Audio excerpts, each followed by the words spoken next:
LA Lakers may adjustment na laban sa Warriors. Hachimura tinawag na playoff ang laban bukas. Nikola Jokic naglaro na lang sa laro laban sa Spurs.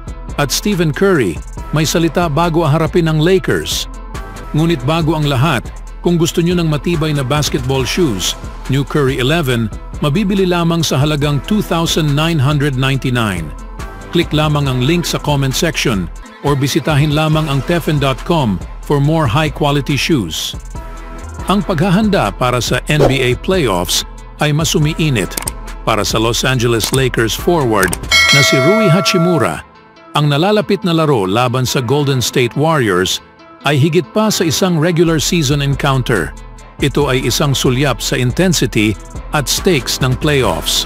Nagharap na ang dalawang koponan ng ilang beses sa iba't ibang yugto, kasama ang preseason, regular season at playoffs na nagdulot ng malalim na kaalaman at balansing record ng panalo at pagkatalo.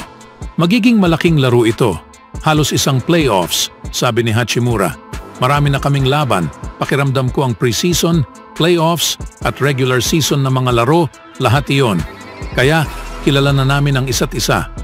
Ang long-standing rivalry na ito ay nakakitang nag-split sa kanilang huling 10 laro.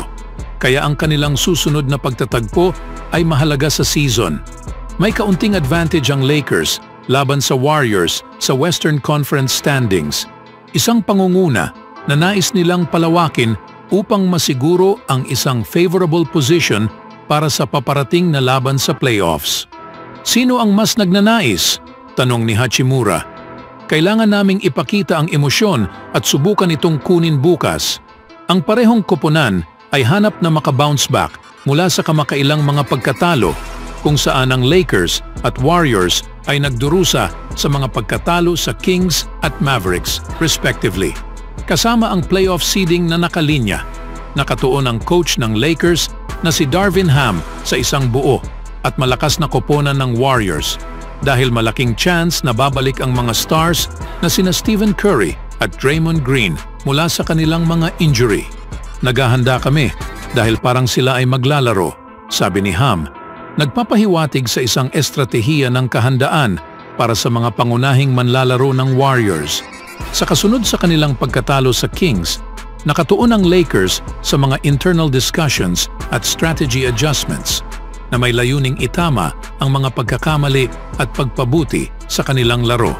Binigyang diin ni Ham ang kahalagahan sa open communication at accountability sa loob ng team habang nilalakbay nila ang mahalagang yugto ng season.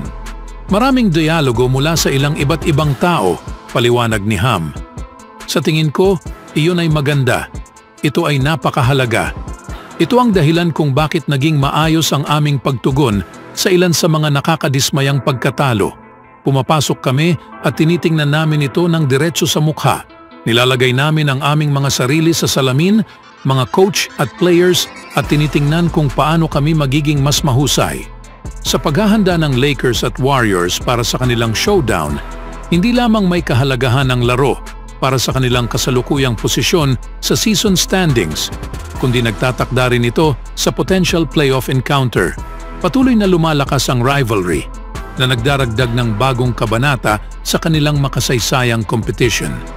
Sa ibang balita naman, tinanggap ng San Antonio Spurs ang defending champion at conference-leading Denver Nuggets sa kanilang tahanan na malayo mula sa tahanan sa Austin nitong Sabado.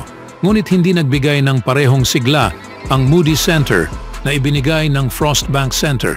Nagtala ang Nuggets star na si Nikola Jokic sa pinakamataas na puntos na may 31 at ginamit ang malakas na fourth quarter para iwanan ng Spurs sa isang 117-106 na panalo. Ang rookie star ng Spurs na si Victor Wembanyama ay binulabog ng depensa ng Denver sa buong laban at nagkaroon ng problema sa kanyang shooting bago magtapos na may 17 points sa 4 of 12 mula sa field, kasama ang 7 rebounds at 3 blocks. Na-trailed ng hanggang 21 points ang San Antonio na hawak ang 14-53 sa unang kalahati, ngunit nakagawa ng rally patungo sa halftime at nakat ang deficit hanggang sa 6 sa simula ng ikatlong quarter. Ang dalawang team ay nag-punch for punch sa ikatlong quarter.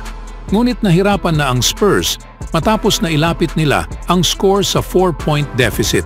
Sa nakikitang upset na panalo sana para sa Spurs, sa halip sila ay nabiktima sa kamay ni Murray at Christian Braun para simulan ng ika-4 na quarter, bagay na mas nangibabaw ang Nuggets sa San Antonio para sa convincing win. Mananatili ang Spurs sa Austin bago harapin ang Brooklyn Nets sa Moody Center sa Lunes. Sa sumunod naman, pagkatapos sa isang injury at progreso sa loob ng huling 9 na araw, ang ideya na ang Warriors ay aakyat mula sa ika-10 pwesto patungo sa ika-6 sa hyper-competitive Western Conference ay unti-unting naging mahirap. Ang kanilang huling pinakamagandang pagkakataon para makatakas sa NBA Play-in Tournament ay ang magtatapos sa ika-7 o ika-8 pwesto. Gustong iwasan ng mga kasalukuyang hawak ngayon sa ika-9 at ika-10 na siyang nakaset na maghaharap sa paparating na linggo sa Los Angeles, kung saan inaasahan na magbabalik si Stephen Curry laban sa Lakers. He looked great, sabi ni Coach Steve Kerr sa mga reporter sa LA ngayong Biyernes pagkatapos ng practice. Maayos ang pakiramdam niya.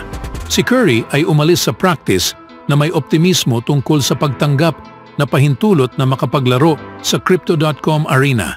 Iyon ang plano kung gumanda ang lahat matapos ang practice ngayon, sabi ng two-time MVP na nagdiriwang sa kanyang ika-36 na kaarawan noong Biyernes. Nakita namin ito sa gabi na ito. Matindi ang aming pagsisikap sa buong linggo upang makabalik sa lalong madaling panahon, kaya't nakakatuwa na makabalik kasama ang team para sa magandang enerhiya na mayroon kami. Ito ang huling pagkakataon ng Golden State sapagkat ang pagkatalo sa LA ay magwawakas sa posibilidad sa pagkapanalo sa season series, bagay na sisira sa kanilang huling patak sa tiebreaker advantage. Bukod dito, mapipilitan ng Warriors na manalo ng 13 o 14 sa kanilang huling 16 para magkaroon ng makatarungang pagkakataon na kunin ang pwesto bilang number 6 seed. Ito ang pinakamahusay na pagkakataon ng Golden State, bagaman dahil mayroon silang Curry. Sino pa ang mas karapat-dapat na tawagin kundi ang mahiwagang tao sa panahon ng kagipitan, noong ang Warriors ay nasa gilid sa pagiging ma-eliminate ng Sacramento Kings sa unang yugto ng playoffs noong April. Hinila sila ni Curry mula sa gilid sa isang 50-point outburst sa Game 7 sa Sacramento.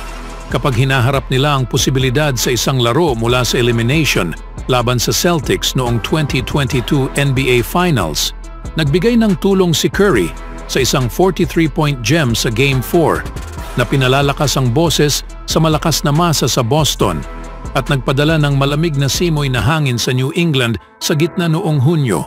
Ang Warriors ay nanalo sa parehong series dahil mayroon silang si Steph na nagtrabaho sa kanyang pinakamahusay. Binuhat sila sa kanyang balikat at iniiwas sa panganib. Ito ang Steph na kailangan nila ngayon. Kailangan namin siya, sabi ni Kerr. Malaking laro bukas, syempre, ang lahat ay malaki. Ngunit lalo na sa mga laban sa mga koponan, sa unahan namin at sa mga koponan na nasa likod namin.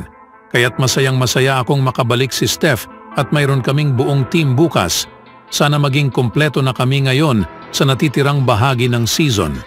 Sa pagsisimula ng laro ngayong linggo, isa silang 1 game behind sa Lakers, 3 laro sa likod ng Mavericks, 3.5 games sa likod ng Suns, at 4 games sa likod ng ika-6 na pwesto na hawak ng Kings. Naging malinaw sa nagdaang linggo na walang makapagbigay ng maikling lunas ang mga itinatag na veterano sa koponan o ang madalas na binabanggit na lalim nito para mapanatiling lumutang ang opensa ng walang Curry.